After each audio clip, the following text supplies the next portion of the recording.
On this week's episode of The Fizz, we talk about the Lions' monumental win over the Los Angeles Rams, what it meant to us, what it meant to the city, what it meant to the team, and everything in between. We tailgated for that one, so we talk about that. After that, we get into all of the other NFL games of what happened last weekend and what's going to happen the week next. And then after that, we do a snack time, talk about the Red Wings, and close with over-under. But before we get into all of that, I want to tell you about our amazing Michigan-made sponsor, which is Vosa.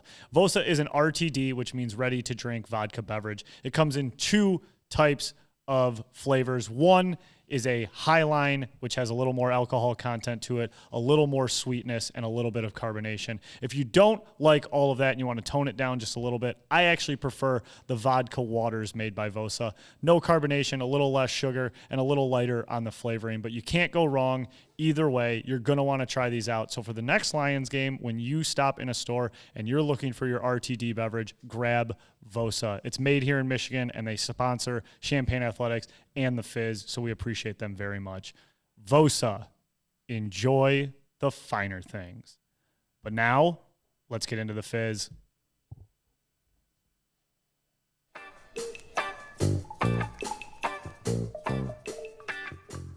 Hello and welcome to episode 137 of The Fizz.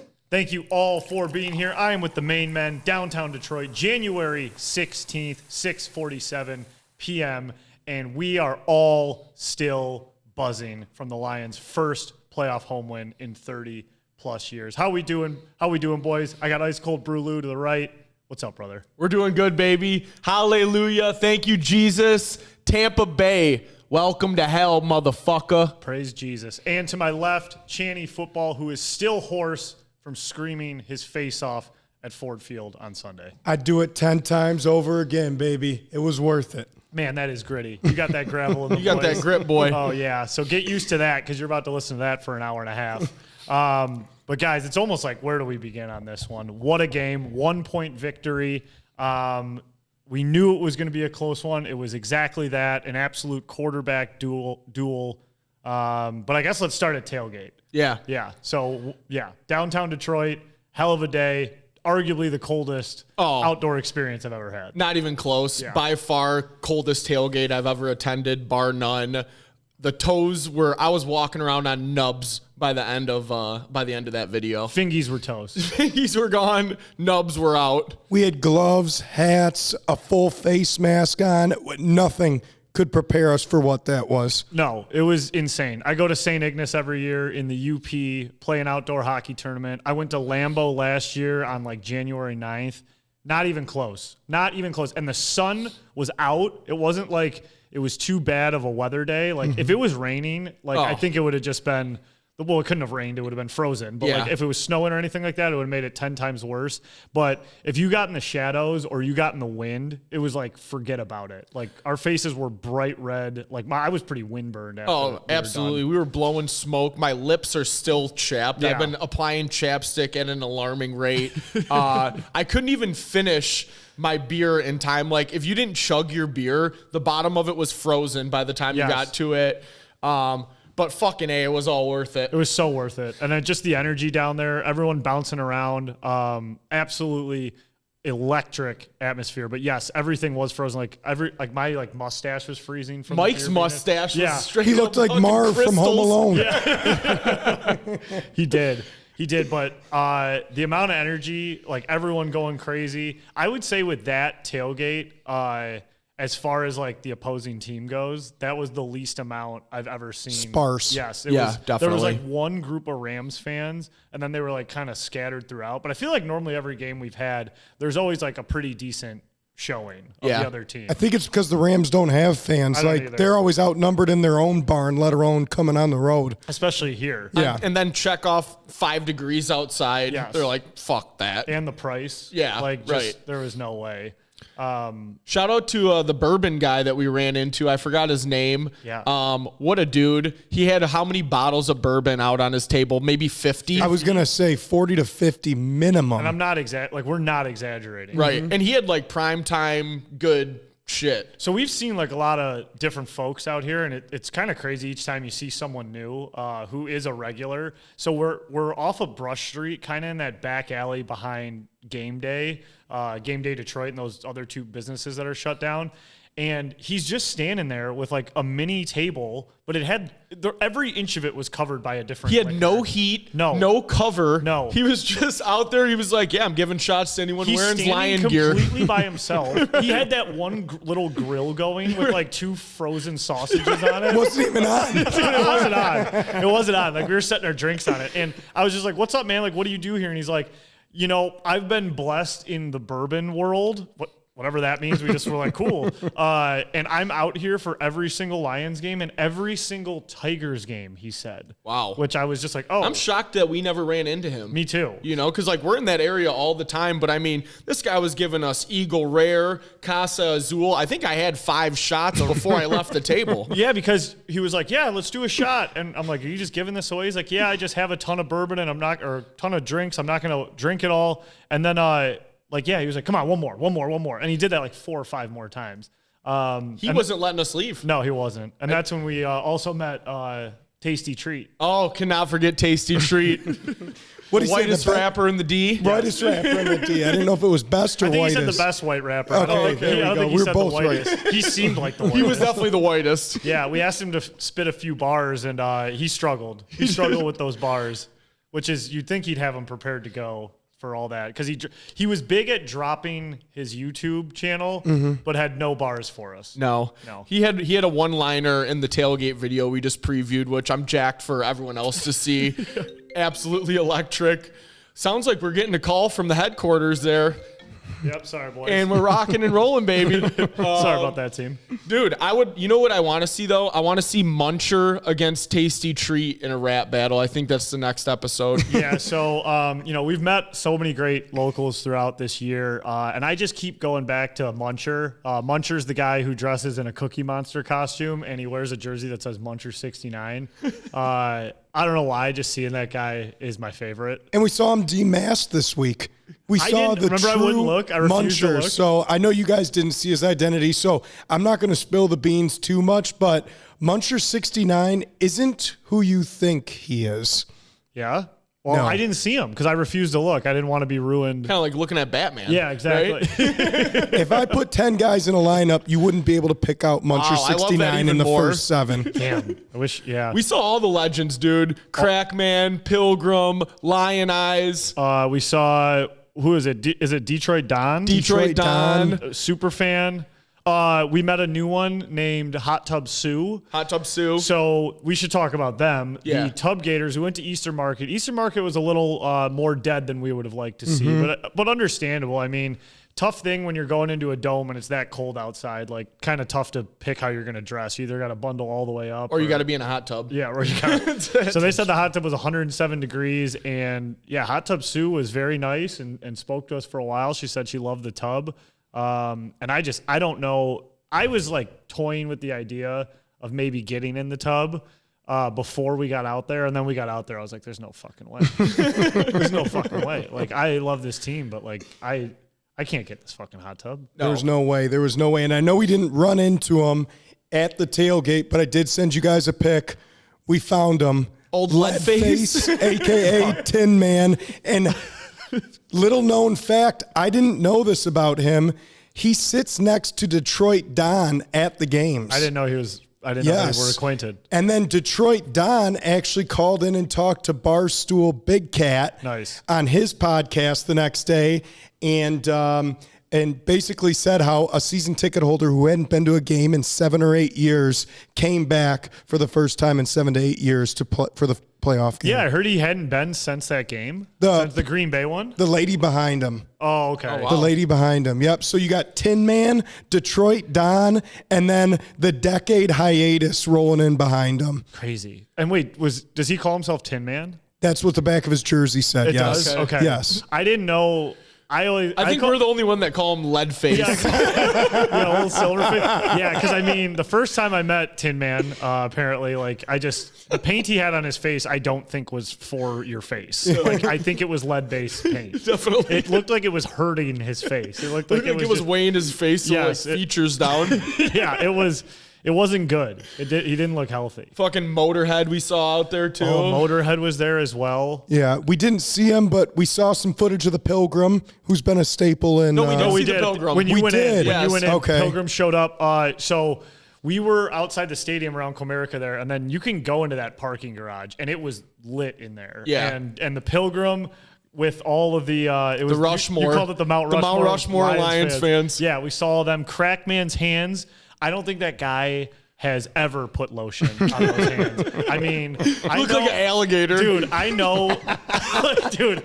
Yes, I totally agree. Like, I know that I work on computers all day, and like I got soft little dainty hands. That guy has man hands. Those are like, the rock guy from the Fantastic Four. Yes. That's what it is. And I shook his hand, and no joke, his like wrist started bleeding. Like he stretched it too far, and it started squirting blood. And so then he started licking it. And I was like, oh, the crack man's cracking. And he started licking it, and he said, it's good for you, and started screaming. And that was like, he did that, and it was like, all right, tailgate's done. Like we got Crackman licking his own blood. Let's get settled in and lock in for this game. Man, it was so hard to catch a buzz. Like I was just drinking at an alarming rate, and I feel like everybody underneath that parking garage next to Elwood was doing the same thing, and it was just like before you knew it, like it all just kind of hit you at once. It was a hurricane. Yes. Like I remember, like as soon as we got out of there and that cold hit me again, like I was like, okay, I think I just had like 12 drinks. Right. It was just bonkers in there. But it was great. I was definitely totally cooked by the end, like cold wise. I needed to get out of there. And I will give us kudos.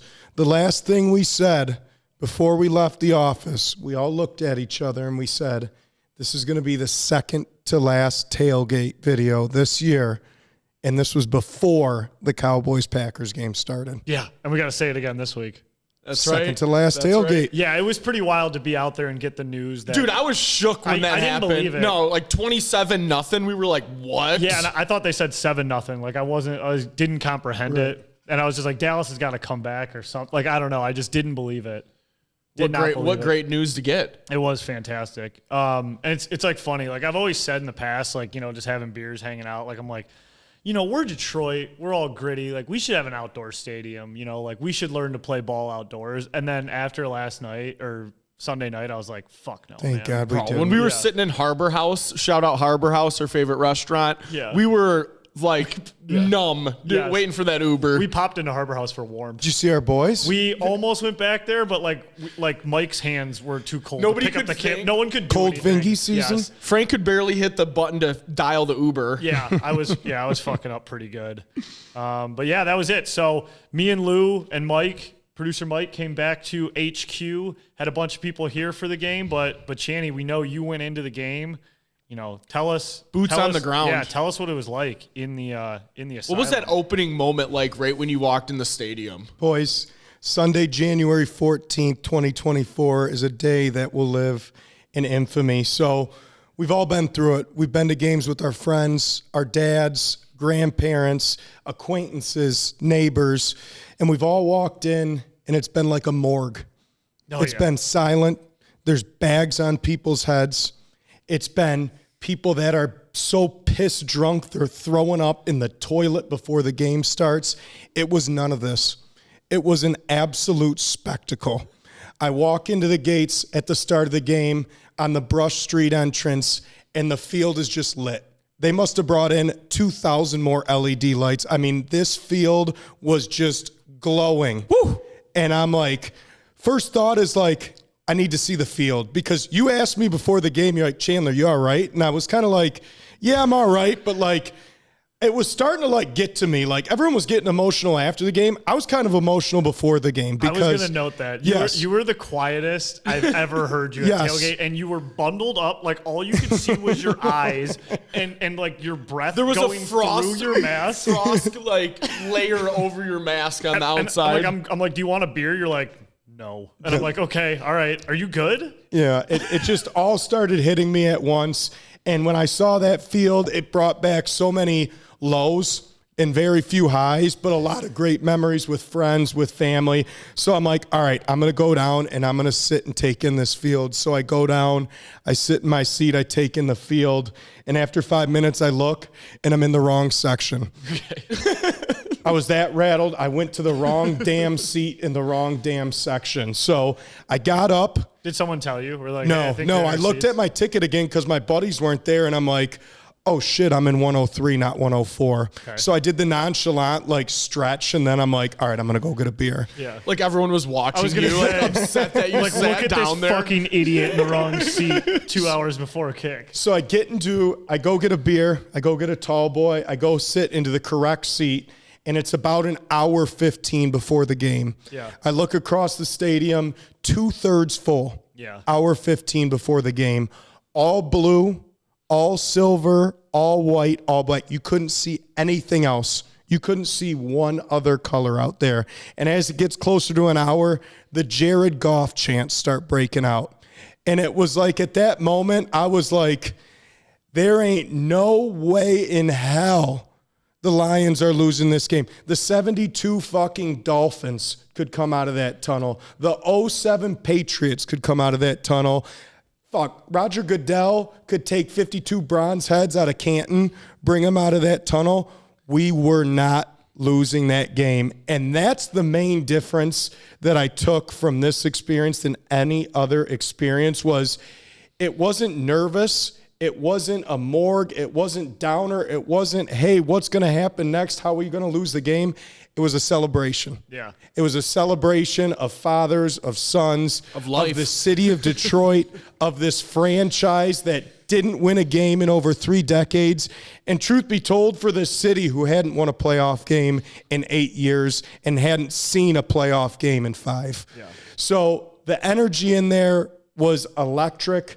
And once the starting warm-up started, it was like everyone was locked in and it was game time. Yeah. And I'm going to give kudos to the Detroit Lions because we've said it a lot this year. It's not only the personnel that has done a great job these last 3 or 4 years, it's everything from the ownership down.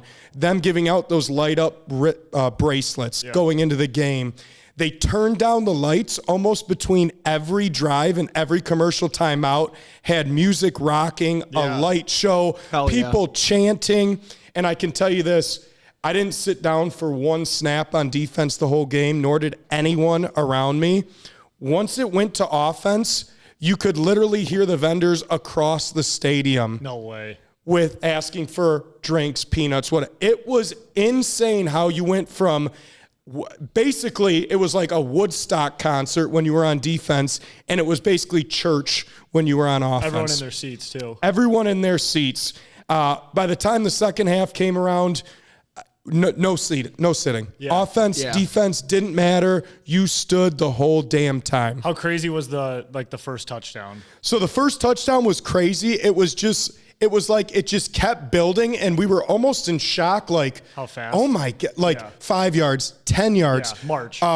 Penalty. Reynolds, 25 yards. It was almost just like a complete shock. Like, whoa. Yeah. Is it going to be this easy? Yeah. Like, is it really going to be this easy? And then when the defense came out for that first snap, it was just like an absolute explosion, pent up energy for 30 years, and everyone was in unison.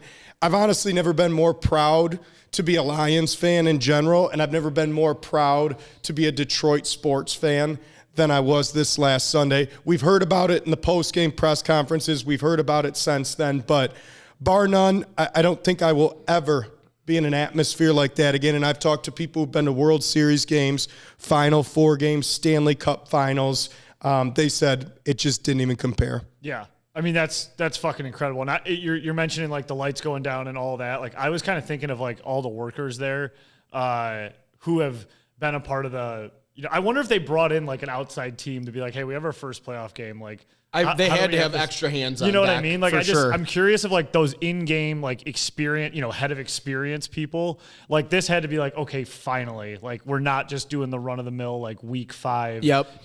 Bullshit. Like defense make noise type deal. Like we can actually put on a show for this one. So they had to have like an intro video, right? They had an intro video. They introduced the offense, which was nice because they brought out like Monty and Gibbs. Yeah. They brought out J-Mo, Josh Reynolds, and Amon-Ra St. Brown. So they didn't have just 11 guys. They did more than that. Yeah. And I thought it was funny seeing Taylor Decker report eligible coming out of the tunnel. Hell yeah. And did the golf chants, like you mentioned that they just kind of started. Was there anything that prompted them, or was that just pure like, we got your back, bud? It was like the upper section in the end zone was starting every chant. So like it started in the upper section, and I felt like it like traveled the whole stadium, the whole game, whether it was Let's Go Lions defense, whatever section is near the opening of the west end zone there, that section was rocking, and they were starting every chant. That's electric. Yeah, so it was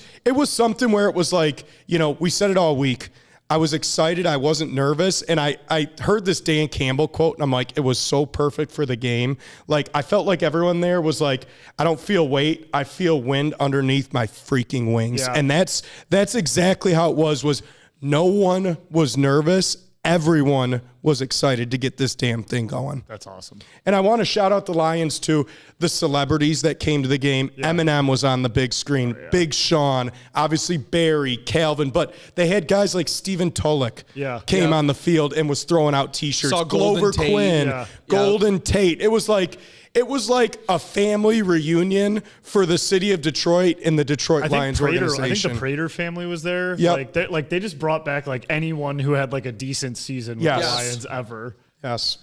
That's incredible. And it's just wild to see everyone rally around the team right now. And just let's talk about the game. So, Lions score touchdowns on their first 3 possessions, and it just felt like we should have been blowing them out the whole game. It felt like we had control. Like, obviously, we never trailed in that game, right? But it's crazy that it ended up being just a 1-point victory, and it was absolutely terrifying. Like, I was shaking in my boots on that last drive for the Rams. Yeah, it was one of those games where, like you said, in control. It was almost like we were up more than 11 at that point in the first half when we were up 21-10. And then kind of got shaky in the second half. The O-line was kind of breaking down a little bit. But that we didn't score a touchdown the second half. We did not. Yeah. We only kicked that field goal. Right. But it was the first 3 drives were an absolute execution by the offense. And how about Josh Reynolds? We kind of talked about it before the game, but guy had 80 yards at halftime against his old team, and he showed out, and that's what you need in these playoffs games. Yes.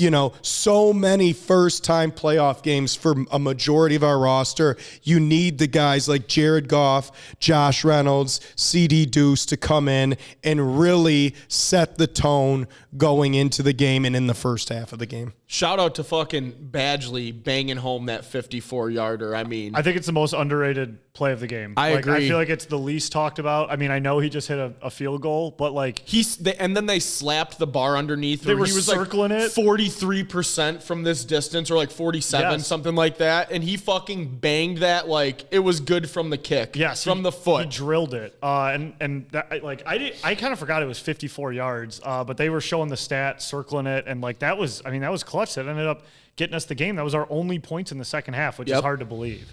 But our defense, to credit, there were no touchdowns in the second half at all, either side. It was bend but don't break to a fucking T. Like every time they got in the red zone, we stepped up on defense. We made them kick the 3. Yes. It's funny to think that they scored 2, 3, 4, 5. Yeah, they scored 1, 2, 3, 4. They scored more times than us. 5 times, yep. Yeah. 3 field goals, 2 touchdowns. Yeah. Yep. So it was all around game. And not only did Badgley play great on special teams, but another underrated piece, we kind of joked about it, that we had the most expensive punter that we don't use. Jack Fox, he was damn near hitting the ceiling on every punt and pinning them inside the 10 every time. And that plays into the bend, don't break, that you can give up 70 yards in a drive and they still have to settle for a field goal. Dude, he hit absolute bombs. He pinned every one of them inside of 20. So his last one was 61 yards to the 9. Yep. Like, that's insane. He absolutely ripped it. 52 yards to the 10. And then what was his other one? I just want to see, because I was like, dude, he's absolutely pounding the ball. He was booming them. 35 yards to the 10. But, I mean, yeah, he played awesome. I put him Three on the inside the 10. Yeah. 3 inside the 10. So we always say special teams is the difference in a big game. Special teams was the difference in this game with the 54-yard field goal and pinning the Rams 3 times inside their own 10. Yeah, and then let's talk about the big dogs. Obviously, the headline of this game, Jared Goff, he goes, correct me if I'm wrong, I think 22 for 27, just fucking barely an incomplete pass. Only really, I thought, bad play he had was that wild-ass shovel pass. That was kind of spooky when he got under pressure. Yes. No one liked that. All my homies hated that. Shout out Tasty Treat. Yeah. So that was the biggest dog. Pretty flawless night. Bailed out of the one shuttle pass, but no real, like, scary passes, really. Like you said, like Josh Reynolds, not really considered one of the big dogs, but he came through early. Amon-Ra, if Josh Reynolds is the opener, Amon-Ra was the closer. Yeah, sure. Grabbing some big balls in traffic, fucking getting over 100 yards receiving. Just crazy shit. Laporta playing through the knee, catches a touchdown. And then, of course, Monty and Gibbs just do their thing, split it in half, and both score a tug. And like we talked about it last week, but like we were expecting, like, hey, pound the rock, control the game on the ground. Like, we really didn't run the ball that well. You know, like Monty had 57, Gibbs had 25, Gibbs had another 40-something through the air. But, like, those first 3 drives were just methodical. Like, we were slinging the pill. Everything looked good. We adapted to the situation and came out on top. And it's almost one of those things, like, you know, I'm just kind of looking at the end of the game for the Rams. Like, I know that they ended up punting on their last possession with 4 minutes left. You know, they're at our 44, 4th and 14. I know that's a low percentage, but if you're the other team, it's just like the Lions have been so good at closing teams out on offense for that final drive, something that we're so not used to from years past. But how many times have we seen it, dating all the way back to the Green Bay game last year, where we know, like, we're in 4-down territory to close this game out. And they did it again flawlessly on this one. Obviously the Amon-Ra play for the final first down, but even before that, Monty catches that swing pass. Dude, J-Mo only had 2 grabs, but that one was in pure traffic. Came down with it. Yeah. It's incredible how clutch that the offense is at closing out games. And if you're the other team, like, you really got to question, like, who do you want to determine how the game ends, the defense or the offense? Right. And I'd go against the Lions defense over the offense every time. Like, looking at the fourth quarter, Stafford's got the ball. It's 3rd down. I believe we get was it roughing the passer or a holding call? It was holding. Yeah. So it would have been like 4. 4th and 3 for them, and then we ended up backing them up. What did you guys think about that off the rip? I mean, I was nervous. I almost wanted to have them take the 4th down. Yes. Yes. I was pretty nervous about it too. I kind of thought they'd take the 4th down for sure. But you know they're going to go for it anyway. Yeah, and it's only a 1-point game, and when you're at the 34, you're in field goal range. Right. So really, it's not a question. 34, 44, it's a 50-yarder indoors. Yeah. They've had bad kicking problems, but at the end of the day, I'm glad the decision they made. Absolutely. I was totally with that decision. I was saying from the rip, back them up. Get it to 3rd and 14, and even if you give up 10 yards, you're in the same spot that you were before. Yeah. Right. But I didn't think we were going to give up 14 yards, and, I mean, we almost did. Well, it was just Puka, man. He was killing us. Like, the number 1 receiver is just eating us alive. Like, what did he go for, 187? Yep. Yeah. Rookie record. Yeah, that's insane. So the last 3 weeks, their number 1 receivers have just, like, completely torched us. I mean, Stafford still lit it up. He had 367 yards and 2 touchdowns, no picks. And we only sacked him twice, but 1 sack he, like, tripped over his own lineman, right?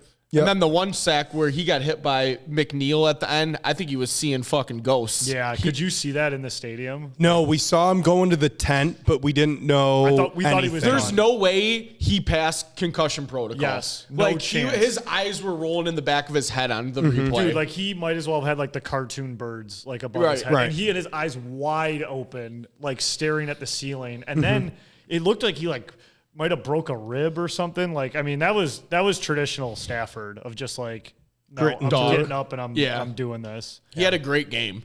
Some of those sidearm throws, he's like getting rushed. You think he's getting a sack and he like flips it underneath their arm. It's like, all right, Matt, He slings. enough of that. He slings.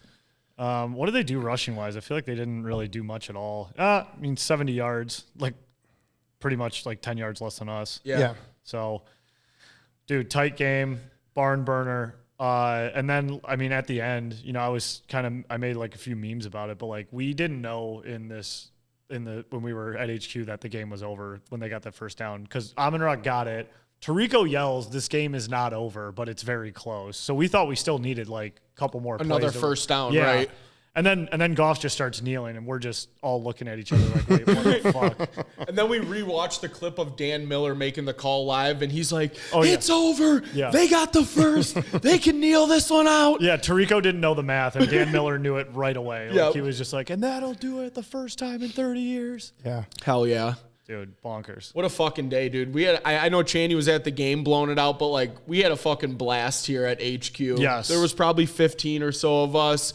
We were taking a shot, I think, after every play. I don't know if it was every touchdown. It got ridiculous at the end. It was just like incomplete pass. We're like, pour them up. Hell yeah. But yeah, man, it was good. It was good. And it's kind of surreal. You know, Dallas loses in blowout fashion to one of our arch rivals. The Bucks beat the Eagles. So we Beat the fuck out of them. beat the shit out of them. And me and Chaney couldn't look more wrong on that one. Yep. We both thought we had Eagles blowout on our hands. The Eagles just looked like the most broken team I've seen. I will say this, though. We didn't know A.J. Brown was out, which is kind of surprising because he took all of his shit off Instagram. And from what I'm hearing, it didn't seem like it was an injury that would keep most guys out of a playoff I game. saw on Twitter he was in Atlantic City that night at like ringside at a boxing match. Wait, no way. Yeah. Like not even watching the game? Like he was at like a boxing match that night. I don't know if he wasn't at the game at all. No. That's crazy. That's nuts. Yeah. That locker room, I feel like just they all hate each other. To be honest, too, Jason like Kelsey like retired in the third quarter. he was like straight up he did. Dude, like he was already had the Instagram. Goddard was like scheduled. bitching out fucking Hurts on the sideline. Hurts is the emotionless man too, Yeah. which I feel like is infuriating. Like Yeah. that would just drive me nuts. I get like being stoic and shit, but he just doesn't react to anything. Well, we know what the catalyst was for the downfall in the Eagles season. We've experienced it here in Detroit.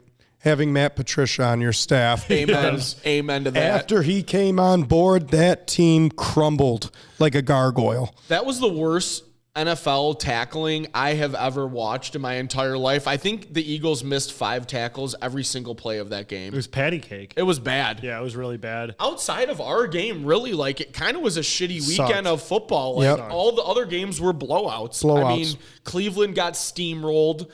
Kansas CJ City Stroud game looks stunk. good. CJ Stroud looks good. Yeah. He looks That's really going to be good. a fun game, Ravens and Texans this week. I know we talk a lot about the Matt Stafford trade and how it turned the Lions around, but holy shit, that Deshaun Watson trade to the Browns for the Texans is The list they got is comical. it's unbelievable. Yeah. It's the theft of all robberies Yes. Might be in the worst NFL trade ever, history. right? Yes. Yeah, seriously. Yes. And I've always wished nothing good for Deshaun Watson, and Your wish seems is to be coming going true. that way. Yeah, I mean Flacco is quarterbacking their team in the playoffs. Unreal. And then dolphined. Yeah. I mean, they got to cold weather. I went too couldn't big do brain on that one. anything on that. so I did think we I. all did. Yeah. I think that was the unanimous one. Should have faded He had ourselves. a money line though, which was I had him to win big and to brain. cover. That's galaxy That brain. is was. big brain. Did you see Tyreek Hill's tweet? Yes, I got bodied, or I Yeah. got. What did he say? Jam my ass to Cancun. Yeah, about Snead pushing him in the ground. Yeah, and it was one of those things where it's like, okay, I got the Dolphins +5 or whatever, and then you just kind of you look at it, you see the weather, you see those jerseys, you see fucking Tua the Hawaiian, and you're just like Tua stunk bad, dude. He couldn't throw a fucking ball, dude. Dude, he couldn't, even in garbage time, he couldn't hit anyone. I needed him plus 12 in a teaser. They couldn't even give me that. No. We know what season it is, and some guys can't handle it. It's cold fingy season. Yeah. People say golf can't handle it, and, I would disagree, but also it doesn't matter when you just keep getting home games. That's also, right. is Cancun like the headquarters for after you lose, like everyone goes down there? That's like the running joke. Yes. We were talking about it earlier, but like the two guys at football practice pulling the tire, they're like Jalen and Dak fighting over a tube at the Cancun resort. Yes. I've seen that everywhere with like 10 different players who've all been eliminated. So the Lions win a playoff game for the first time, 32 years or what was it? 30 years. The years. Dolphins now own the record. Oh, good. 23 Fuck seasons. you guys. Yeah. 23 seasons. I would never have guessed it would be the Dolphins. Here you guys go. Pass the torch. Yeah. You guys can have it. How about that Buffalo-Pittsburgh game? I think I fell asleep like 10 minutes into the game. I definitely fell asleep. I went hard nap during most of that game. I was exhausted from Sunday, and that game literally put me right. I saw Mason Rudolph and immediately fell asleep. Buffalo looked like Siberia in all the social media videos, and then it's like clear by game time. Yeah, Not the stands, though. Really? Well, weren't the stands still? They were. I mean, they were, but they weren't like as bad as they looked on Twitter before the game at all. I just heard that on the field was like it looked like fine. it was just a chilly day. Yeah. Did you hear they had no assigned seats for that game? That's what I was going to say. I heard for the first time in NFL history, they just didn't. How does that work though? Like, there's no way you're like sitting in section 300 and you're like, you know what? I'm rolling down to 104. I think it was. I think it was first come, I'm first beating serve. the fuck out of somebody if I got section 104. I think Buffalo I think they're just nuts. I think that they all think they're on the team, and they're just like, we're all in this together, and we're going to go shovel and sit there and watch the Bills. I mean, dude, can you I can't imagine truly sitting through that Lions game in that weather we had. Like, I wouldn't have survived. No chance. I was thinking about the KC Miami game. I'm like, dude, people were sitting in the fucking nosebleeds in minus 15 degrees on Shirtless. their ass for fucking 3 hours. I couldn't even look at the players, like with their sleeveless players. And they were just beating the shit out of them the whole game. Dude. It's like, Mahomes' helmet cracked. Yeah. It was so cold. are we pussies? Yeah, maybe, Are we dude. pussies? Maybe we're fucking We cowards. can't handle cold fingy season. We can't handle it at all. Man, God Yeah. bless those people out there fucking dogging it out. Yeah, I mean, craziness. So next week we got some good matchups. What do we got? Let's look ahead. Texans, Ravens to kick us off here. Yeah. You got Packers at 49ers Sunday night, and then you're going into Lions, Bucks Sunday afternoon, and we finish it off with what seems to be just a playoff matchup every single year.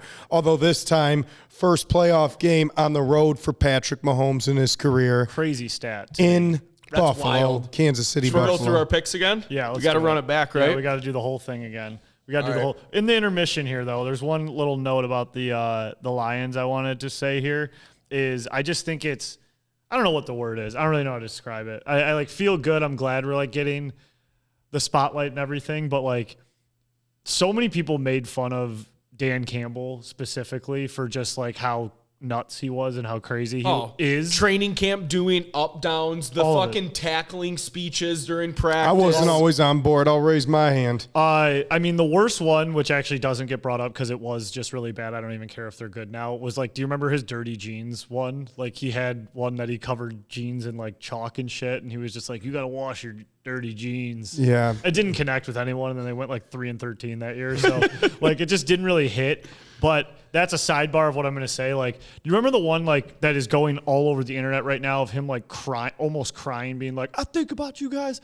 That's all I think about, man." Yes, You're all that I was think the about." tackling one. The tackling one, Yes. yes. And I just feel like, everyone kind of calls him like an idiot, a moron. Like we look like a laughing stock. Like why are they hitting what losers? And then you see the physicality that we're playing with, the desire the team's playing with at this point in the season. After watching the Philly game on top of that. Words right out of my mouth. Right. You're watching patty cake of Philly over there with Sirianni, who's crying during the national anthem and Stupid fucking pencil in Patricia's ear. And he's like nodding at the camera when like they're trailing the whole game. Like I just like football guy. Yeah, just That's full a fucking football guy. football And it's guy. just funny how I love how all the pundits are deleting every tweet they've had against Dan Campbell because Dan Campbell has like created a want factor in the Lions that I just feel like as a kid, you watch games and you feel like pro athletes feel the same way you do about the game. Like you want to be out there, you want to win, you want to just do it to do it. You want to do it for your city. And I'm not saying that players now aren't about that. Like that's crazy to say. Of course they want to win. Of course they want to be out there. But I feel like sometimes in the pros, like it's a business and it's overlooked the want factor and the character factor of like who is on a roster. Yeah. And that's exactly what Holmes and Campbell have built. And it's made a difference. We may have some less talented players than some other teams have, but that want factor is a real fucking thing when teams like the Rams, who are hot as hell with maybe a little more talent, come into our building. I agree. That want factor is like something I don't feel lives on a lot of NFL teams, but it's alive and well in Detroit. And I feel like Campbell has brought that attitude to Detroit. On Monday, I think I watched 6+ hours of Twitter videos of them just re-talking about stuff throughout the year. The end of the game speech when Dan Campbell gave Brad Holmes the football and he's just hugging him. He's like, I fucking love you, brother. Yeah. I love you, brother. Jared, you're fucking good enough for Detroit. Dude, that made me cry almost. Dude, I watched that video 300 times and I was like, fuck, man. Yeah. This is fucking incredible. Yeah. Like, I feel like the wind is under my fucking sails. Yes. Like I am just floating in the air right now. Dude, him saying like you're good enough for Detroit, like I could talk about fucking Goff forever. Like I'll never stop talking about how he's born in Cali, drafted by Cali, played for Cali, and then just thrown in the fucking trash. And it looked like a nightmare here. And that guy truly has never said one cross word. He's never looked down the wrong way. He's never rolled his eyes. His body language has always been straightforward. Yep. And like he was just like The gut punches are going to stop. Yes, dude, he said that. Like he said that when that team was dog shit. 0-7 after the Baltimore kick. Yep. Yes. Like it's just he bought into what Campbell was selling, and it's just that's what Sunday was. Sunday was just this fucking like monumental moment. Triumph. It was just incredible. Isn't that the Detroit sports story though? Like all throughout history, we have had castaways that have turned into champions here in Detroit. You think of the 06 Tigers, who were the worst team just 2 seasons before that magical run. You think of the going-to-work Pistons. Chauncey Billups was considered a bust. Yeah. Ben Wallace was a throw-in to the Grant Hill trade. Rip Hamilton was traded for Jerry Stackhouse. Chris Draper was traded for $1. Yeah, right. Chris Draper was traded for $1. I just feel Chris like Osgood. I feel like that's the Detroit sports story. Is you're casted away, and all this city cares about is hard work and being honest and upfront. And somehow, some way, if you do that in this city, whether you're great or whether you're not great, you get rewarded and you get beloved by these fan bases. Yeah, I mean, I think I've said it on this podcast before, but like literally the Detroit flag in Latin says, "We hope for better things. It will rise from the ashes." So I just think that's like so Detroit, and that's so much what this team. It ain't the sexiest place. It ain't the spot everyone wants to go play. But if you fucking believe in it, you got your brother, you believe in the whole program, like shit can fucking happen. And we've seen it numerous times. And we'll embrace the fuck out of you too. Yes, like, dude. On top of it, we're a fucking sports town. We're not here. We're not going to the beach. We're not hanging out at the fucking town pub. Like, we're at the fucking game. We're watching everything right in front of our eyes, and we're fucking going to work with you, buddies. Buddy, I seen you at a couple town pubs. I was gonna say, I would maybe we use the beach line. That was good, Mike. The town pub is. I mean, we were at the pub. We're there. I mean, we were literally talking about like. But we're watching the game. We're doing shots for incomplete passes. We're not playing fuck face out there. What's that? We're not playing fuck face out there. We're fucking dialed in. Yeah. We're not playing fuckface. I'm going to put that on a shirt. We're not playing fuckface out there. Probably should have roped that into the earlier part, but it just kind of hit me as we were about to get into the other games of what that game meant. I mean, I had multiple guys text me with like tears in their eyes and just like it was emotional. It was crazy once it actually hit. Once you actually saw it. It's so generational. You know what? The one thing that everyone has endured in the city of Detroit, no matter how old you are, is the Lions sucking. Yeah. I looked it up between 1935 and 1970, the Lions had a playoff drought of 18 seasons and then 12 seasons, with 6 seasons of being good in between. It's not like they've been bad since the last playoff win. No. Yeah. Our grandparents grew up with the Lions. But like, this is something that has built for so long, and 32 years in the making. Are you kidding me? Yeah. That will, I'm going to go out on a limb. That will never happen again, at least with this franchise. Never again. 3 decades? Are you kidding me? Yeah. We talked to the guy. What did he say? I was shitting my pants when the last time I saw a win. Like, we all were. We all were. Yeah, we all were. Like, we didn't know how to use the toilet. We could not remember it. We're babies. We were sucking on titties. There it is. Not playing fuckface, though. That's for sure. At the beach. All right. Oh, should we do our picks? Yeah, let's do it. All right. I also wanted to delay because I'm torn. I don't know what to pick this week. All right. Oh, boy. Let's get it going. Game 1. Houston at Baltimore. I got Baltimore laying 7.5. Lou. Whoa. I got to stop you. What? I just checked it before we started. I got it at 9. I see 9 too. Really? Yeah. Check yours Wow. again. That's why the numbers got me. Let's get a fresh look. Wow. 7 is or 9 and 7. Big All diff. right. We'll go with 9.5. Here, I let's get a pulled up fresh at look. 7.5. I just have 9. I have 9 as well. Okay, let's go get with a fresh 9. look. Let's go with 9. I think I'm using a different site than you guys, so I'll get on the same site as you guys. What is your site given 7? 7.5. Well, we better fucking all get on that site. I've got 9.5. Yeah. Now you're at 9.5? Yes. All right. Let's go with 9. It's in the middle. All right, we'll go 9. Texans at Ravens. Ravens laying 9. Lou, who you got? I'm riding with the horns, boys. I'm not getting away from them. I took them last week to win and cover. I'm doing the same thing again. I'm not doing the same thing again. I am having the Texans cover the 9. I do think the Ravens win this one in a close game, though. Give me the Texans to cover, Ravens to win. So last week before the games, I was like telling a few buddies, I'm seeing it. Like, I'm absolutely seeing it right now. I'm going to be so good at picking the playoffs. Just follow me, boys. Like, I got this.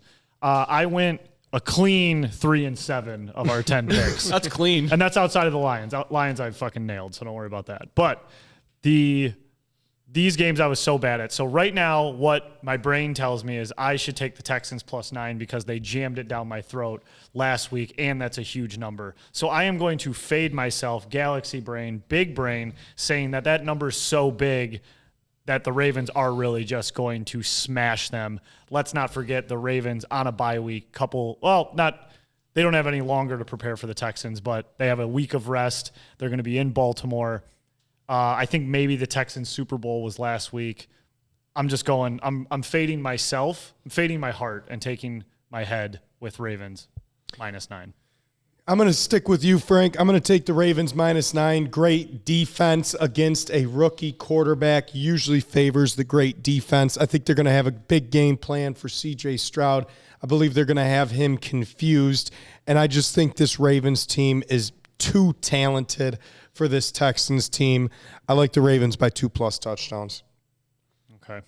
And you had, obviously you had Houston. I have Houston to cover, Ravens to win. Okay. Yep. Gotcha. Yep, exactly. Next game, Sunday night, 8:15, Green Bay Packers going into San Francisco. Number I'm seeing is Green Bay getting 9.5. That's what I got. Lou? I'm all in on Detroit, boys. This is our year. This is our time. We are going to host an NFC championship game here next week. Give me the Green Bay Packers to cover, win, and take down the 49ers. We'll see these motherfuckers at Ford Field in a week. I love it. Someone had to do it. I am not going to go that far. I think San Fran right now is the favorite to win the Super Bowl. I think they're the best team in the NFL. I would much rather play our division rival at home in that game, but I also, part of me is like, and hey, we're overlooking the Bucs a little bit, but part of me is also very excited to see how we match up versus San Fran and see what we can do on the West Coast. Give me Green Bay to cover Tough game. I think they'll play them tough, but give me San Fran to win the game. Yeah, I think I'm going to be a sheep this week. I really do. I don't know. I think San Fran's away again. Fuck it. No, I'm taking the Packers. Let's go. Wow. Packers plus 9.5. I'm going to take San Francisco to win a close game. You know what's underrated? Green Bay's defense. 2 defensive touchdowns this past week, and Brock Purdy ain't nothing special. No. And I'll say that if we have to go face him leading up to the NFC Championship game as well. Give me the Packers plus 9.5, but give me the Niners to win the game. Okay, we're going to skip over the Bucs in Detroit and head. Should we pick our final score? We'll do that at the end here when we look into it. Yeah. Next one and final game of the weekend. We see it every year. Kansas City going to Buffalo. Patrick Mahomes' first road playoff game. Kansas City getting 2.5 at Buffalo. Lou, who you got? I'm riding with the Bills, baby. Bills Mafia. Get the tables out like Devon and the other Dudley brother. Bubba. Devon and Bubba. Get the fucking tables out. Light them on fire. Give me the Bills to win this game and to cover. Buffalo is an absolute juggernaut right now. I could see the Lions playing the Bills in the Super Bowl final. Spike, get the tables. You got it, baby. I mean, as much as the Lions and Detroit prepared for Matthew Stafford coming back here, the reunion, blah, blah, blah, the Bills and Bills Mafia got to be doing the exact same thing here with Patrick Mahomes, but in a different way. Patrick Mahomes didn't give the Bills 12 great seasons. All he's given them is absolute hell and probably your worst nightmare as a Bills fan if outside of the 4 Super Bowls they lost in a row. Right. Like that 15-second comeback in, I forgot, 3 years ago? 2 years ago? When the Rams won the Super Bowl. Yeah. 22. That was one of the best games I ever watched. It was one of the best games I've ever watched of Yes. football. It was absolutely incredible. But, I mean, that was the Bills having Casey on the ropes. That was their chance to overcome that hump. That is the biggest hump for the Bills right now in this Josh Allen tenure in this window with this team that they have. They have to beat Kansas City, and now it's no excuses. You're arguably the hottest team in the NFL, and you got them at home with arguably one of the craziest, most passionate fan groups you could ever have. Bills get over the hump this year. Travis Kelce retires after the game. Taylor Swift breaks up with him by March. Give me the Bills -3. They clear the hump. This is the year of teams getting over the hurdles. Big brain alert. I think everyone's going to be on the Bills. The Bills are the hottest team in the league. But let's remember who's got 2 Super Bowls. Andy Reid, Patrick Mahomes, and Travis Kelce. And when I watched that game last week on Saturday night, the Chiefs ran the ball, and the Chiefs played a physical style of defense with one of the best defensive coordinators in the league, Steve Spagnuolo. I just think it seems too easy. I think the Bills seem too easy, and I believe people are underestimating the Chiefs and how good they have been and how good Patrick Mahomes is. I'm taking the Chiefs plus 2.5, and I'm taking the Chiefs to upset the Bills in their own stadium. Okay, I don't hate it. I like the theory. I think, part of that's my heart betting too. I kind of want to see the Bills. I think that's how everyone's going to bet it, which is why I think all the money is going to be on the Bills, which is why I like the Chiefs. I like the Bills going into this, and I'm like, you know what? I looked at the stats. I looked where the money was. I don't know. Vegas always knows something. Fair enough. I did think that a couple times this weekend. I thought the Houston would be the sexy pick. Mine's pretty close. It says 57% of the money on Buffalo. Okay. But it's still early in the week, too. That's right. Yeah, not everyone's looking at it as early as us. That's right. All right.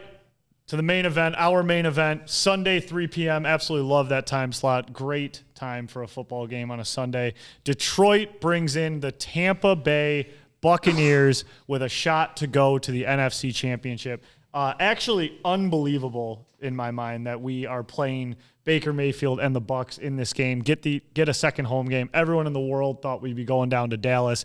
I think the NFL wanted us to go down to Dallas. Mm-hmm. Couldn't be happier that we get this game. They're projecting $20 million more to come into the city. Saw that too. With all the people that are going to be down here. I'm A lot of snowbirds are going to be torn for this one. Yeah. A lot of snowbirds torn. So I'll just lead it off right away. We played the Bucks earlier this season, beat them 20-6, handled them pretty well. The biggest storyline from that was our injury report, and you're probably everyone in the world seeing this on Twitter right now. Last time we played the Bucks, I forgot what week it was, if you guys remember that, but I do not. It was week 5? Yeah, it was. 5. Yeah. I feel like it was like our last good game before we kind of went on a slump a little bit. But anyways, we were missing Brian Branch, Jahmyr Gibbs, Jonah Jackson, James Mitchell, Josh Paschal, and Sam Laporta for that game. Ended up beating them 20-6. I think last week was, I know I've said this about other teams before, I think that was Baker and the Bucks Super Bowl. I don't think anyone besides Chandler expected them to win that division. I don't think anyone expected them to win a playoff game this year. Well, besides you, once they got there, I meant to start the season. Right. And I just think there's no way Detroit overlooks this team. There's no way we let Baker come into our building and have his biggest career win of all time. Sunday should be a celebration. I'm hoping it's a game that we have the lead the whole time and we absolutely just take care of them. I think they're going to have a really tough time moving the ball. All that said, big mouthful, I'm going to take my favorite score, 3-1-3, 31-13 Detroit Lions. Wow, beat down. We talked about it last week, boys. Red zone efficiency. What did the Rams not do? Score in the red zone. Who's ranked 30th in the NFL in red zone efficiency? Must be the Bucks. The Tampa Bay Buccaneers, boys. That's where we go back to work. I'm with you, Frank. I think the Lions absolutely fucking handle the Buccaneers. We are fully squatted up on defense. They only scored 6 points last time we played them when we were hurt, basically on half the roster. In their barn. Exactly. I got the Lions going to fucking work. 28-10 W. I love it. I don't feel weight. I feel wind underneath my freaking wings. And I think that's how the Lions feel right now. I said it before last week. No matter who we played in the second round, that game against the Rams was going to be tougher than our second round opponent. I thought that. I still believe that. The one thing that makes me nervous, the Buccaneers have a bad red zone offense. They have a very good red zone defense and a good defense overall. So I think the Lions are going to win. I think they're going to cover, but I don't think it's going to be the steamroll that we think it's going to be. With that being said, I still think we're going to put up a lot of points. Give me the Lions 30. Give me the Buccaneers 17. That feels like a beatdown, Channy. Yeah, I think it's just we're going to kick more field goals than we think. I just don't think it's going to be one of, like, I feel on paper we are way better Light years than Tampa Bay. Like, way better than Tampa Bay. Tampa Bay almost lost Week 18 at Carolina to get into the playoffs. Yes. So I don't think they're on the same level as us. But with that, I think we're going to get stopped a little more than we think we are. I think they have pretty good run defense. That's going to slow us down a little bit. But then I think we're just going to turn to the air. And I really think we're going to win this game by just freaking Baker out. Yeah. And they're going to get down, and they're going to have to start throwing, and Baker takes crazy risks. Baker, bad ankle, bad ribs. Yeah. He barely got touched against Philly. Yeah. I mean, imagine Aleem. You got Aiden and the boys blitzing on him. Is Houston back this week? Dude, that's the greatest mystery right. every single week. They keep on. saying he's coming back, and it seems like every week someone gets cut for him. Yeah. So Get after the quarterback, baby, and we win the game. Yeah, and the one thing that I have confidence with in this team is I would love a highlight reel. I might have to look this up of Goff every time a big win happens. When he's interviewed, the first thing he says, his go-to every time is "We're just getting started" or "It's only the beginning." One of those phrases, like he repeats that a lot. I mean, he said that last week versus the Rams. Like he just keeps saying basically like the next one's better. Like you can tell they don't overlook these games, which is again back to that whole attitude and mantra thing. So I don't think there's. I mean, it would be the biggest heartbreak in the world if somehow Baker came in there and diced us up. I just can't. I really can't picture it. Right. All right. Well, since we covered the NFL, talked a lot about sports, worked hard on Sunday, I thought we could treat ourselves to a snack. So snack time is back for this week. Episode 137, snacks are back. So we got that like foreign box of snacks that we mowed down, and there's been one thing left in the box, and it is this Pepsi, which looks like it has a lime and bamboo on it. Yeah. I can't really explain else. Again, another Asian language. This is where I get real ignorant. I have no clue what in the world that is. Your guess is as good as mine. Oh, yeah, Pepsi with lime. Yeah, Pepsi with lime, but then there's bamboo sticks all over it. Got the cups here. We'll get these going. So we got the Pepsi, and then we also have Nerd Gummy Clusters. Shout out friend Julie, who gave these to me on Sunday. I've never had them. Chandler, you have, right? Oh, yeah. Oh! I'll wait to tell you my thoughts on them. Look at that can open. So you have to peel it. Wow. This is weird. Look at that. Not a pop top. So it doesn't open normal, like how you open a pop can, you push down on the thing. This one has like a pull tab, like it's a mini soup can. Yeah. Oh, Yeah. How about interesting. that? All right. Well, we're pouring them up. It's a Thai thing. You guys pop drinkers? I'm not a big pop drinker. No, I haven't drank a lot of pop these past couple If I'm eating months. pizza or a burger, I'll have a pop. Yeah, exactly. Gotcha. I go with like a iced tea normally. All right. Well, we got our Pepsi, our bamboo lime Pepsi. Let's try it out, boys. Bamboo Cheers. shoots. See what we got.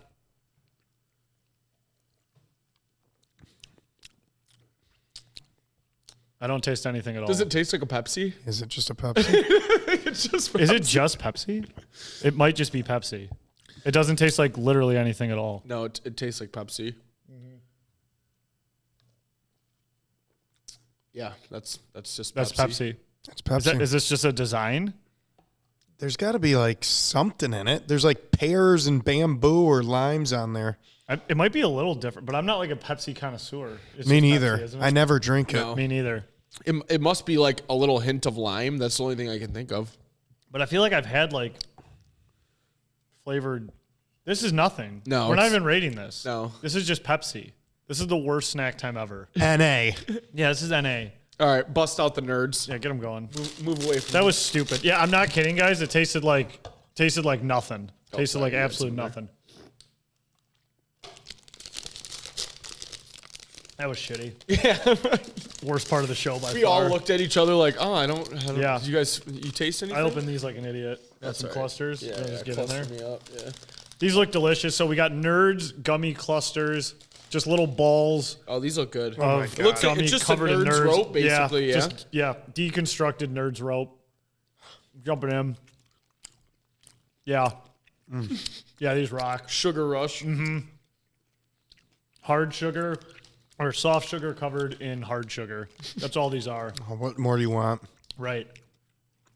Rainbow Nerds surround gummy fruity centers. Yeah, these are incredible. These are unreal. I'll kick us off. Okay. You can never have a 10 out of 10 because there might be something better. And in my personal opinion, the blue bag of gummy clusters is a little bit better than the pink bag. Okay. With that being said, top tier candy, give me a 9.5 Wow. on the gummy clusters. So what's the blue bag? Is it a different gummy in the middle? Yeah, it's like, I think it's like berry flavored. Okay. Okay. This one just says rainbow. Rainbow. Is there different nerds on the blue one? Yeah, purple, blue, and like pinkish red. Oh, that sounds good. It's gas. Yeah. These are really good. These are one of those like, it's like eating sour Skittles though a little bit. Like you bang yourself up with them pretty good. Yeah. But Give these 'em up, rock. these. I'm gonna give them just because it is such like an absolute sugar rush. I'm just gonna give them just outside of a 9. I'm gonna go 8.9. Wow. Okay. I think they're good, but like it's not my cup of tea. I would say. Yeah. Yeah. I'm gonna. They are good. Not hating, but I'm gonna be 7.2. Oh wow. Yeah. Wow. Lou like the cookies and cream soda better than this. Yeah, he did. He did. What are you like a Werther's original more than these? No, like Payday. Really? No. We saw her at Rogue Payday on the streets of Detroit during tailgate, and I had to ask, has anybody ever had a Payday? And I don't think I ever have. It just looks like Peanut Warlord. I've had one. Every one that I've ever had is like rock fucking hard. Like you like bite Yeah, you into it, crack you like your snap teeth, your dude. tooth off. What's in Yes. the middle of it? It's Peanut brittle Caramel, held together by caramel peanuts? and yeah, Yeah. Maybe nougat? I don't know. It's fucking They're not peanuts good. coming out your ass. Yeah, it's just peanut palooza. Yeah, I don't want any of that. All right, well, that's snack time. I feel like that was the quickest little snack time we've ever had. Yeah. What do you give this Pepsi? Literally just fucking Pepsi. That was nothing to it. Yeah, I can already feel a stomachache with these nerds. All right. Bet you can't just eat half the bag. Red Wings? True. Red Wings. So I got to be honest, I wasn't the best fan this weekend. The Wings game was on during the Lions game, huge Wings game, and I did not have, I'll be honest, not a lot of faith they were going to win that game.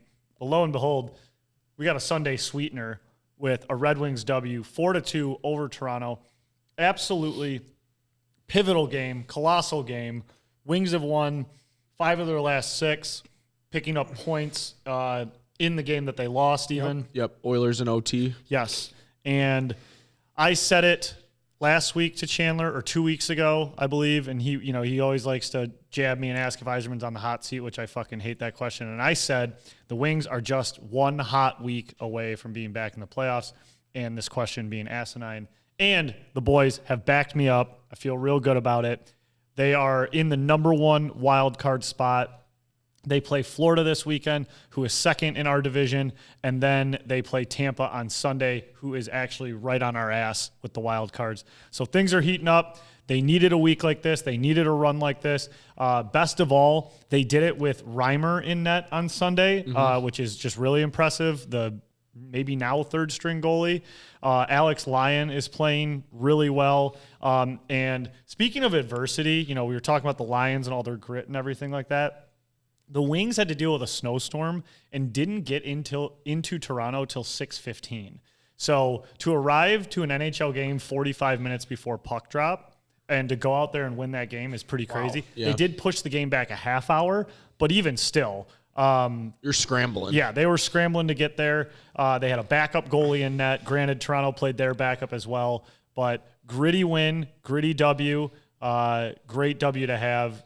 Pretty much the only bad news we got is Patrick Kane did get hit into the boards kind of awkwardly and fell behind the net. They said he has a lower body injury not related to his hip, which is good news, or a lie. We don't know. Yep. But either way, he is not making this most recent trip. So these next 3 games are big for us. I feel like Florida is always like an Achilles heel for us. Like we struggle against Florida, and then Hurricanes, we always play them tough as well. Yeah. And then Tampa on Sunday, the same day we got Tampa in the Den. Yeah, and then even after that, we're home versus the Stars. Right. So real tough 4-game stretch here. We're going to see what we're made of. We got Clean Costin back, kind of like our only tough guy. Yeah. So that's good for these games, and hopefully the goalies can stay hot and the boys can stay strong. But, kind of a little swept under the rug win there during the Lions game. Yeah. A monster one at that. Yeah, so what does that put us? We're 1 point back from Toronto, I believe, now? Yes, and we think are we're in 4th. And we are the first place wild card, I believe. Let's see. Yes, we are. Okay, yes. And we're dead nuts tied with Tampa with a game in hand. Wow. So we're right in the thick of things. You love to see it. 1 point back at Toronto, like you said. Toronto, we do have 2 games in hand. You got the tiebreakers. They have 2 games in hand on us. Yeah. Yeah. But yeah, I mean, I don't have much on the Wings. Just halfway point. Yeah, they got to keep this going. They got to keep it up. I only got one question. Yeah. So now that the Wings won 5 out of the last 6, what would you put the hot seat meter at for Steve Yzerman? Ice cold. Like, those snow thrones they were sitting on in Buffalo? Yeah. That's what I got it. It's that cold. Can you put me on the heat meter next week for Yzerman hot seat questions, Arctic fucking tundra? Yeah, I'll put you most annoying fucking guy I know. How's that sound? Do I get my own section? 2, 3, 4, 5, 6. Oh, yeah. Yeah. You get your own section, Channy. Cool. Yeah. So that's the Wings. That's the Wings update. Wish I had a little more energy, a little more insight to bring you guys. The only thing I got really is like Sprong's playing out of his mind. He's playing really well, getting more minutes. Larkin's been hot. And then, I should say this because I trash him every time. I've written in the newsletter and said on here a few times that Andrew Kopp might go down as the worst Yzerman signing of all time. Guy's on absolute fire. I had him on scalding on the list this week. He's buried like 4 goals in 2 games. He got the game winner versus Toronto with a minute left. So he must be listening. He must have heard it, got a chip on his shoulder, went out there and actually started balling. So see what happens when you start to doubt the Yzer plan even a little bit. They come back to bite you. I just have journalistic integrity, and I have to ask the tough questions to everyone on here, regardless of any affiliation we have. Yeah, you got journalistic integrity unless you don't want to have it. You piece of shit. All right, what else do we got? You want to talk about the Pistons trade, Channy? No. Jesus. I got that notification. We haven't got a scumbag the whole show, Chandler. The scumbag meter's at 0. We've had good vibes this whole show. Yeah. It's Lions time. We don't need to talk about them. Did that trade happen Sunday? I think it came through Sunday, and I was just like, LOL. It's like they do everything just to try to like sweep it under the rug, like have it at the time. Yeah, exactly. Danilo Gallinari, bro. We were playing him in 2K. That's what I'm saying. In college, he was a pick for us in 2K. Like, good 3-ball shooter in 2K. Positive vibes only. All right. Well, let's close with over under because I choke on a nerd's ball. All right. Over under from Jerry. Sent these over. Jer Bear actually sent me the weirdest photo, and I forgot he sent it. It was right after the Lions won. And he took his shirt off, and he was flexing. And Jerry's like, he's not like I don't know how to describe Jerry's body. Like he's like kind of thicker, but he has these like, he's got like these abs a little bit, and he's like flexing in his house. And there's baby shit everywhere. There's just baby shit all over the place. But the strangest thing about the fucking picture. The room is all red. It looks like he's like a room you develop old-timey photos in. It's a bright red room, and I was just like, I forgot he sent it, and I kind of thought it was a dream. And then I went back to our chat like this week, and I was like, hey, I forgot you sent this. Like, why the fuck is the room all red?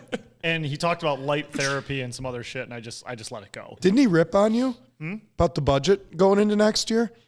What do you mean? I thought he commented on a Champagne post where he said he was maybe more nervous than was it when Frank had the Thanos gloves? I wore what's funny? Yeah, I wore orange gloves, and he thought they were really expensive gloves, and I was like trashing the budget. But those are from like Salvation Army; they're really cheap.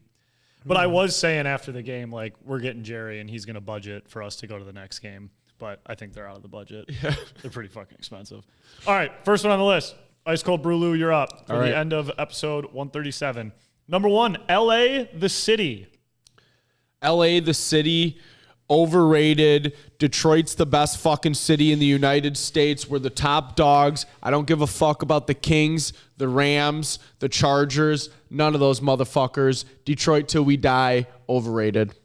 Hell yeah. I've been to L.A. Wasn't my cup of tea. It's a different attitude out there. It's a different lifestyle. Not everything, not all that glitter is gold. Tinseltown, I don't know. It's not as real as it is here. It's not as real. Overrated. Yeah, I'm going to agree with you guys on this one. Been a couple times to L.A. Actually had good times, but anytime it takes you an hour to go 10 miles, that's not really a city for me. And it's a lot of glitz and glamour. We're gritty guys here on this podcast, so overrated. Yeah, totally agree. Number 2, I'll do myself. Mike Tomlin can confirm Pittsburgh friends want him out. That's crazy. Wow. That's crazy. Jerry has some shitty Pittsburgh friends. Maybe they're just bored with him. I don't know. Mike Tomlin, underrated. He is actually one of my favorite. He's probably my second favorite coach in the NFL. I love Mike Tomlin. Always have liked Mike Tomlin. Never had an under 500 season. Dealt with Le'Veon Bell and Antonio Brown somehow. And how did he get this team to the playoffs this year? Mason Rudolph was quarterbacking it. Give me Mike Tomlin, underrated. Before I give my answer, I'd like to point out Mr. 7.2 munching on the gummies over there. Little rat. I'm just hungry. Mike Tomlin, definitely underrated. Always has the Steelers in contention. Hasn't had a quarterback since Ben Roethlisberger. And the guy's still only 51 years old. He's got another career ahead of him, whether he wants to take another job down the road, whether he wants to be a TV analyst. Mike Tomlin, stand-up guy, one of the longest tenured, probably the longest tenured coach now that Belichick's out. Underrated. Another thing about Tomlin, too, do you remember a couple years ago they were talking about him taking the Kansas City job or some job vacancy, and he gave this maybe the Notre Dame job. And he gave this speech about just like, I have the greatest job in the world. Why would I ever leave? Wasn't it LSU? I don't know what it was. Yeah, I think it was. Yeah, it was a college. Yeah, okay. You're right. For some reason, I thought it was Notre Dame. But then the other day, I don't know if you guys saw in his presser after the loss to the Bills, they said, some reporters started saying, so you have 1 year left on your contract. Are you? And he walked off stage. I saw that. I did see that too. And I took that as like, I don't do this. Like, I'm going to coach here till they tell me I'm done. Right. Maybe not. Who knows? Chandler, number 3. Here we go. Pizzo's Instagram story on the way downtown for the game with the ski mask on. Need to know what song was playing in the background. That was underrated. Much creativity by our partner over here. Ski mask on. I think he was debating putting the sunroof open. I was. Good content. We love some good, real, gritty content. I picked you up in front of the casino, fully decked out in it. He's like, where are you? And I looked over and I see the big Mosquito Authority on the side, and he was driving with his mask on around the city of Detroit. So I will say underrated. Yeah, I mean, obviously underrated.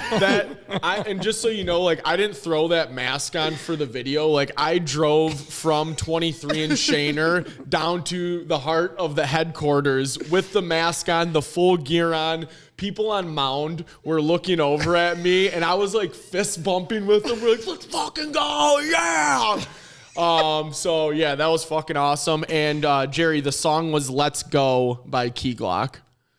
I love it. Yeah, underrated without a doubt. That's why you love it. And he said he tried to get the sunroof open but couldn't. It was frozen shut. To add on to that, I mean, Ice Cold Brew Lou was cooking with content. If you guys haven't seen him screaming at the Taco Bell, not at the people, but like cheering for the Lions loudly as his girlfriend tries to order Taco Bell, that video actually, in my opinion, tops the masked video. Because like, don't you say like we stood on some Rams ass? Yeah, I don't know. Like you wanted to say like we stood on our business, but like it was about the Rams or something. Yes, you're right. It was hilarious, and you're just screaming "Go Lions" at like past 1 a.m. at a Taco Bell.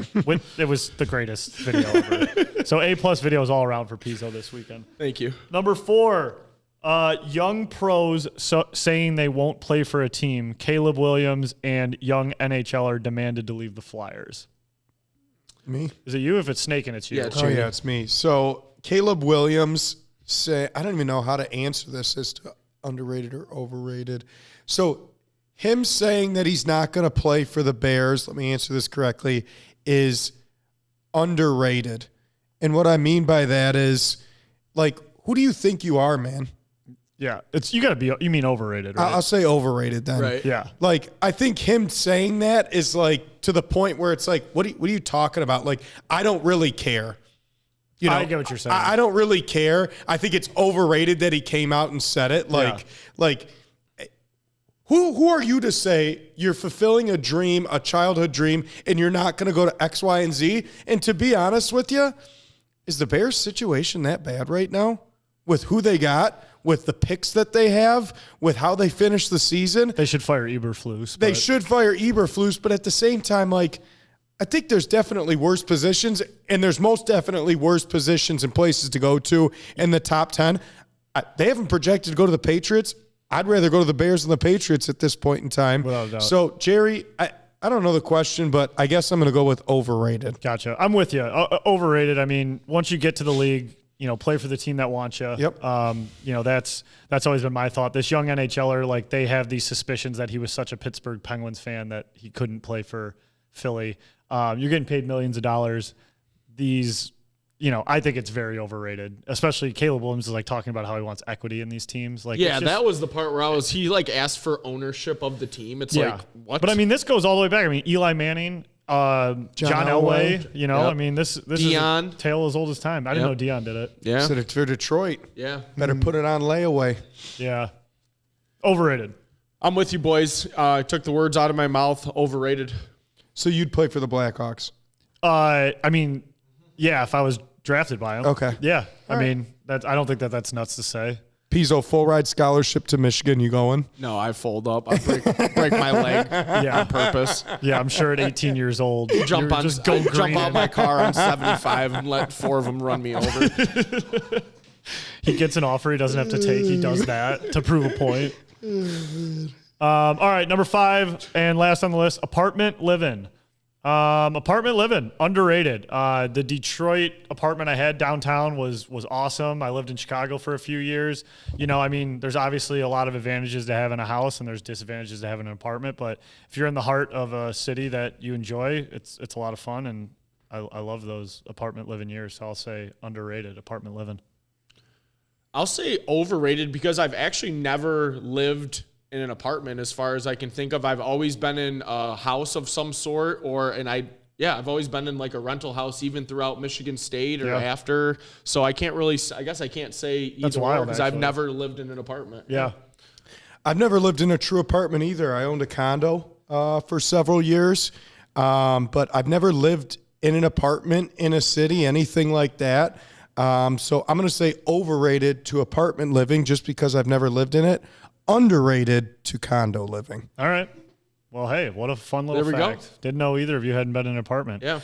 Well, that's episode 137. We appreciate you guys joining us on this fucking crazy journey that we're on right now. Another home game this week. If you're downtown, we're going to be downtown. Most likely circling the stadium. Stay real close to that. You know, we'll be there a few hours before if you guys want to come say hey to us. We love hanging out. Love getting you on camera, whatever you guys want to do. We appreciate you guys listening, hanging out, buying merch, following us on all the channels. Just spread the word. Spread the word. Let people know what you're listening to and how to listen to us. And we'd appreciate that. So with that said, we will see you next week. Party like it's 92, baby. Go Lions! Fuck you, Baker. See ya.